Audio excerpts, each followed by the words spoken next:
Welcome to my Chanel Katie English Info. Please subscribe, like, and share. Thank you. Hello guys, this is Sushil Ansari from Katie English Info. Guys, today I'm gonna teach you slang words. दोस्तों आज मैं आपको बताने जा रहा हूँ slang words. दोस्तों सबसे पहले हम जानेंगे कि स्लैंग वर्ड्स होता क्या है। दोस्तों स्लैंग वर्ड्स जो है वो मोर देन वन वर्ड का एब्रिविएशन है, जिसे हम इंग्लिश में कंट्रैक्शन के नाम से जानते हैं, जिसे इंग्लिश में हम रिडक्शन के नाम से जानते हैं। तो आइए हम इसकी शुरुआत करते हैं और हम पहला स्लैंग वर्ड लेते हैं वना। अब वना का मतलब होता है चाहना। आइए देखते हैं ये कौन से कंट्रैक्शन से मिलकर के बना है। ये वना बना है want प्लस टू। ध्यान देंगे, want प्लस टू, तो want to, और इसे हम कहते हैं वना। वना का मतलब क्या होता है?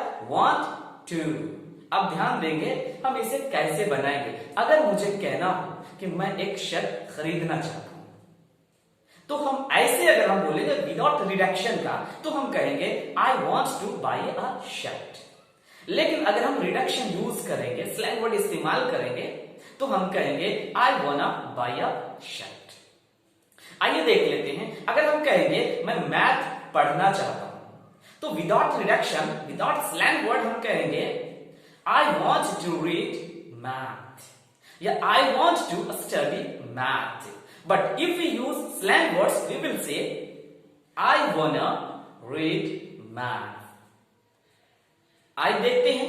अब यहां पर देखते हैं इसे कहां यूज करना है और कहां पर यूज नहीं करना है। दोस्तों ये ध्यान रखना है कि वांना का प्रयोग सिर्फ फर्स्ट पर्सन सिंगुलर नंबर और प्लूरल सब्जेक्ट में ही किया जाएगा। जैसे हम कहेंगे वे लोग जाना चाहते हैं, तो हम कहेंगे दे वांना गो। लेकिन क्या हम इसे थर्ड पर्सन के साथ इस्तेमाल कर सकते हैं? दोस्तों वांना का इस्तेमाल थर्ड पर्सन के साथ नहीं किया जा सकता है। जैसे हम कहेंगे कि राहुल जाना चाहता है, तो अगर हम कहेंगे कि राहुल वांना गो, तो ये सेंटेंस गलत हो जाएगा। अगर हम कहेंगे सीता अंग्रेजी पढ़ना चाहती है, तो हम कहेंगे सीता वांना रीड इंग्लिश, तो ये सेंटेंस गलत हो जाएगा। दोस्तों ध्यान देंगे जब अगर थर्ड पर्सन सब्जेक्ट आ जाए तो हमें क्या करना है। दोस्तों वांना इस्तेमाल नहीं करना है, वहां पर हमें इस्तेमाल करना है wants था। अगर हम कहेंगे वह आना चाहती है, तो हम कहेंगे she wants to come। मैं जाना चाहता हूं I wanna go, लेकिन वह जाना चाहता है, तो हम कहेंगे he wants to go। तो मुझे आशा है बिल्कुल समझ में आ गया होगा। आइए अब हम आगे बढ़ते हैं और थोड़ा सा बात कर लेते हैं दूसरा स्लैंग वर्ड गोना। अब ध्यान देंगे दोस्तों कि गोना का मतलब होता है गोइंग टू। गोना का मतलब क्या होता है? Going to. लेकिन क्या दोस्तों बहुत सारे लोग ये समझते हैं कि गोना का इस्तेमाल सिर्फ प्रेजेंट कॉन्टिन्यूअस टेंस में किया जाता है और पास्ट कॉन्टिन्यूअस टेंस में किया जाता है। जैसे अगर हम कहेंगे कि मैं बाजार जा रहा हूं, तो अगर हम कहेंगे आई एम गोना मार्केट, तो आई एम गोना मार्केट, दोस्तों ये सेंटेंस बिल्कुल गलत हो जाएगी। तो आइए देखते हैं कि सही क्या है। दोस्तों यहाँ पर गोना का इस्तेमाल करने के लिए हमें दो चीज याद रखना जरूरी है। हम इसका इस्तेमाल दो सेंस में करते हैं। सबसे पहला पॉइंट, अगर किसी चीज के बारे में अगर आप फ्यूचर प्लान करते हैं, फ्यूचर प्लान करते हैं, तो वहां पर जो है हम गोना का इस्तेमाल करेंगे। दूसरा पॉइंट है, अगर उसमें अगर आ जाए वाला है, वाली है, वाले हैं, ऐसा अगर सेंस आए, तो हम वहां पे गोना का इस्तेमाल करेंगे। जैसे ध्यान देंगे अगर हम कहेंगे कि मैं तुमसे कल मिलूंगा, तो मैं तुमसे कल मिलूंगा, ये ध्यान देंगे बाद में होने वाला है, तो हम यहां पर कहेंगे I am gonna see you tomorrow. तो I am gonna see you tomorrow, लेकिन मैं तुम्हें कल कॉल करूंगा, तो हम इसे कहेंगे I gonna call you tomorrow. अगर हम कहेंगे कि मैं वहां कल जाऊंगा, तो हम कहेंगे I am gonna go there tomorrow.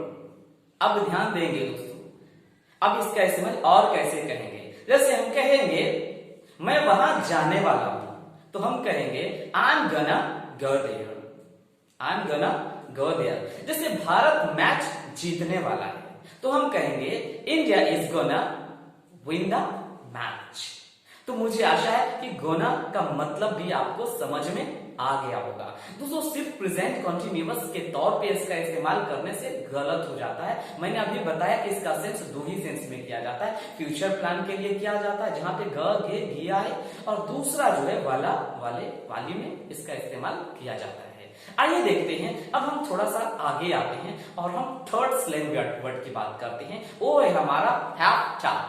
तो हैव टू का प्रयोग कहां करते हैं दोस्तों? हैव टू का मतलब होता है हैव टू, इसका मतलब एज कंपल्शन। यहां पर जो इसका मतलब कंपल्शन के लिए इस्तेमाल किया जाता है। जैसे अगर मुझे कहना हो कि मुझे वहां जाना पड़ता है, तो हम इसे अंग्रेजी में अगर हम कहेंगे विदाउट स्लैंग तो हम कहेंगे I have to go there. But if we speak using slang words we have to say I have to go there. जैसे मुझे रोज कपड़ा धोना पड़ता है, तो विदाउट स्लैंग वर्ड हम इसे कहेंगे I have to wash the cloth daily. लेकिन if we use slang words and speak then we will say like that, जैसे I have to wash the cloth daily. तो आई थिंक आपको समझ में आ गया होगा। आइए अब हम बात कर लेते हैं थोड़ा सा स्लैंग वर्ड फोर्थ की, और फोर्थ में हमारा है शुडा। दोस्तों शुडा का मतलब क्या होता है? शुडा का मतलब होता है यहां पर शुड हैव, इसका कंट्रैक्शन है।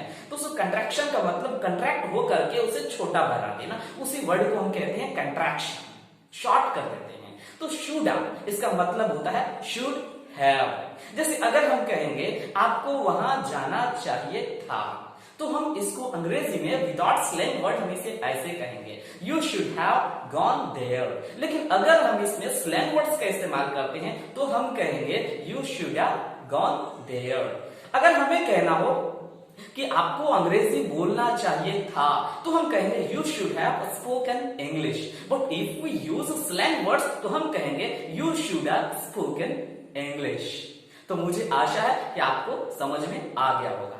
आइए अब हम ध्यान देंगे नेक्स्ट हमारा स्लैंग वर्ड है नंबर 5 में, वो हमारा है मस्टा।